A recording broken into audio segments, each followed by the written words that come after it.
Welcome back to All This Math. This is Professor Parker, and today we're doing another installment of Eureka Math from grade 3. We're getting into some work from Module 5, and specifically, we're going to talk about Lesson 16. Lesson 16, it kind of expands upon some work we've been doing from Lesson 15. Basically, being able to identify where fractions should go on a number line. So where do we place fractions on a number line? Now let's think about this for a minute. Why do you need to know how to do that? Why does that even matter? Because what it does is it helps young people to see the value of fractions, to see which fraction is bigger than that fraction, which fraction is smaller than what fraction. You know, it helps them to also visualize where fractions will be when we're counting. And again, this is a connection to later algebra that they're going to do. They're going to have to plot points on a coordinate plane. You have your x-axis and your y-axis. And we don't want that to be difficult for them. So if they can fully understand this at an early age, like in 3rd grade, then when they get to those algebra classes, that work is going to be that much easier. Real talk. All right. Before I go on, I got my Lincoln University sweatshirt on. Lincoln University, a historically black college located in Pennsylvania. I got my master's degree from Lincoln University, but at the same time, I teach at Cheney University. And it's funny because there's a friendly rivalry between Lincoln and Cheney about which one was the first HBCU. I don't really get into that, but I just know, I got love for both institutions. And, like I said, it's important that it's a friendly rivalry. It's a friendly beef. It's not real beef. You know what I mean? Lincoln University, of course, graduated such individuals as Kwame Nkrumah, the first leader of an independent Ghana in West Africa back in 1958. Also, Nnamdi Azikiwe, leader of Nigeria when it was getting under the control of British colonialism back in the 20th century. Two great Pan-Africanists. Also, people such as Langston Hughes and many others, have graduated from Lincoln University right here in the state of Pennsylvania. So I just wanted to shout them out since I got the sweatshirt on, right? So, as I said, Eureka Math, grade 3, module 5, lesson 16. Let's get into it. Let's look at the instructions first. The instructions are to estimate, to equally partition,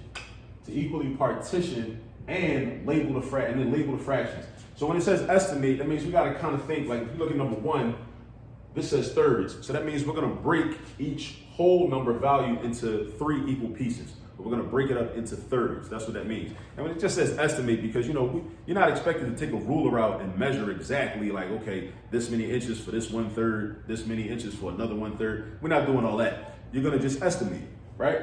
Now, partition. Again, this is an important word that we need to know. Partition. It means to break something up into individual spaces or individual pieces, right? Or to separate one space from another. Partition, that's an important word. A lot of times people have issues with math, not really because of the actual mathematics, but because of vocabulary, right? Because of the vocabulary. So it really becomes an issue of reading comprehension and understanding. So I want to make sure that you understand all the vocabulary that's involved in this work right here. All right, and then of course we're going to label the fractions. So every fraction, every time we partition, right? Every partition is going to have a fraction that corresponds to it, right? And that's what we're going to do. So let's start with number 1. Number 1, for the first thing I want to do though, is I want to draw a box around the whole numbers. 1 is a whole number, 2 is a whole number, right? So I'm going to draw a box around 1 like that.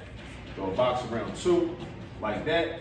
And I also have to partition this into thirds or 3 equal parts. Thirds or 3 equal parts. So what I'm going to do is I'm going to do like this. Let me see. Boom, boom. And that's approximately thirds. So that's 1/3, that's 1/3, that's 1/3. So 1/3 is our unit fraction, right?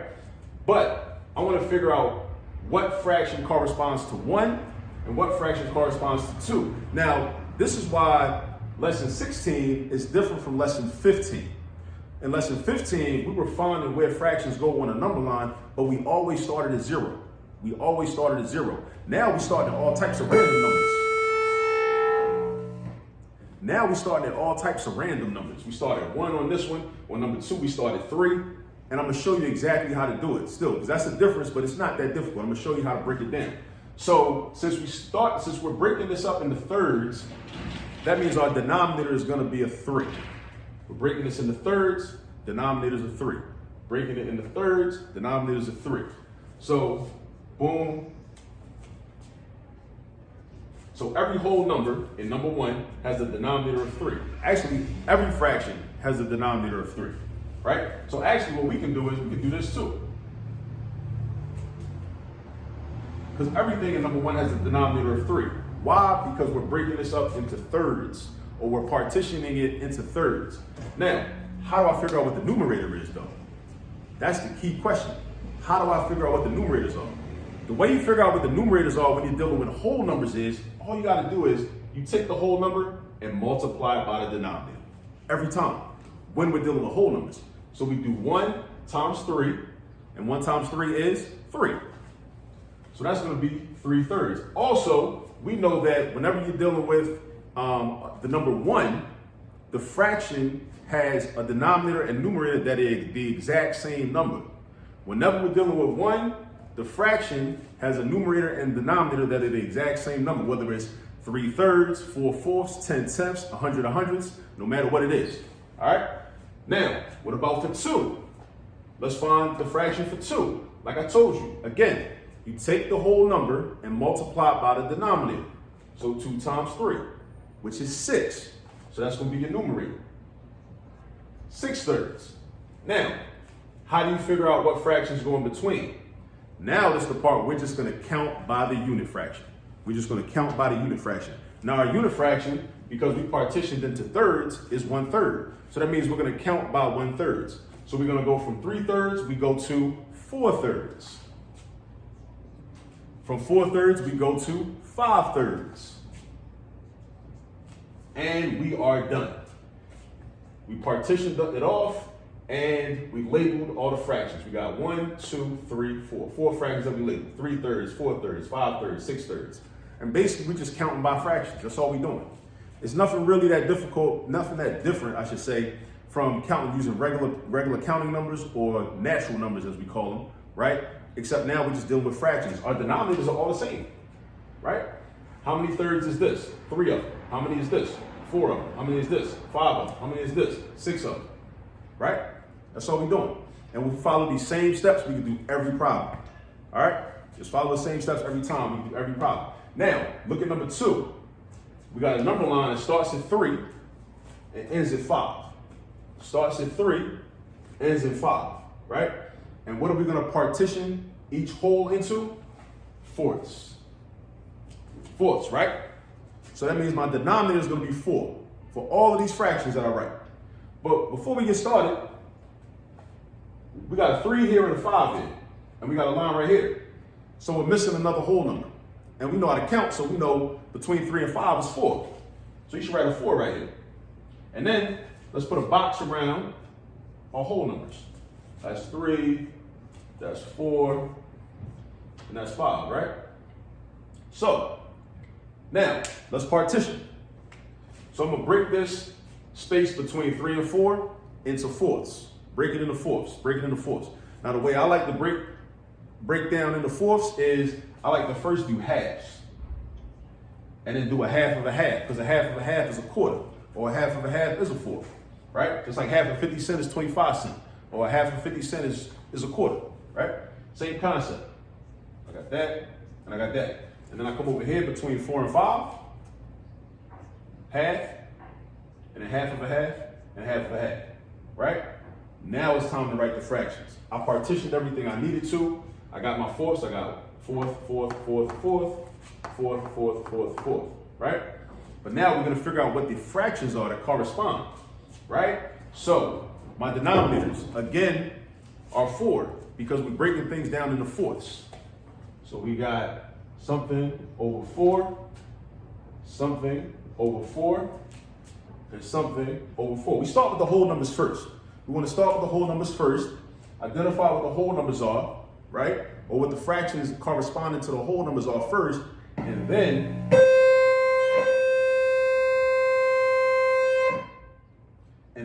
we'll figure out what fractions go in between, okay? So, again, how do I figure out the numerators? When we're dealing with a whole number, the way we figure out the numerators is you take the whole number and multiply by the denominator. That's key. You should probably write that down. How do we figure out the fraction that corresponds to the whole numbers? You take the whole number and multiply by the denominator. So 3 times 4, that gives me 12. So that means that 3 is the same thing as 12/4. Now, also, before I go on, this is a connection to division, because another thing we should understand is that a fraction is really just another way to write a division problem also, because 12/4 is the same thing as saying 12 divided by 4. And we know that 12 divided by 4 is 3. So that's also a way to check our work and make sure that we're doing things correctly. We go to 4. Again, take the whole number, multiply by the denominator. 4 times 4, 16. So 4 is equivalent to 16/4. Slide over here, go to 5. Take the whole number, multiply by the denominator. 5 times 4 is 20. That's my numerator. I got 20/4. 20/4. Now, this is kind of like the easy part, or what I consider the fun part. Now you're just counting by the unit fraction. And our unit fraction is 1/4, because we partitioned this into fourths. So if I'm starting at 12/4, 1/4 after 12/4 is 13/4. So I'm gonna do 13/4. After 13/4 is gonna be 14/4. After 14/4 is gonna be 15/4. And that makes sense, because after 15/4, we already got 16/4 right there. So that's a way to know that we're doing this correctly. Because we went 12/4, 13/4, 14/4, 15/4, 16/4. So you start to see that for real, we're just counting. That's all we're doing. We're just counting. Except we're counting with fractions now, which is a good skill to have. And it's a good skill to have our young people understand, so they don't have to grow up hating fractions. And by the time they get to middle school, and they get to high school, and they're trying to do algebra, geometry, and everything, and they see a problem with a fraction in it, and they start to run away from it. They just put their pen or their pencil down like, nah, I ain't doing this. Because they hate fractions. So if they can get a firm understanding now of fractions, then later on, the later math classes will be much easier, and they'll be more comfortable in those spaces. Because this is really about comfort. All right, so after 16/4, then we got 17/4. After 17/4, then we got 18/4. After 18/4, we got 19/4. And we already had 20/4. And we are done. So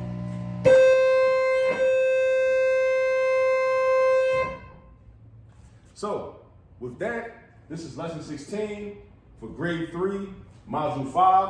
I hope that made sense. Again, but it's gonna take practice. It's gonna take practice. You're gonna have to do some examples. There's some examples in the Eureka math book. There's some more in the problem set. There's some homework problems. There's some exit tickets. There are probably some other additional resources online and also in other places. But you know, and you can make up your own examples. You can make up your own examples just for practice, right? So I hope that was helpful. And until the next video, you be well. Peace.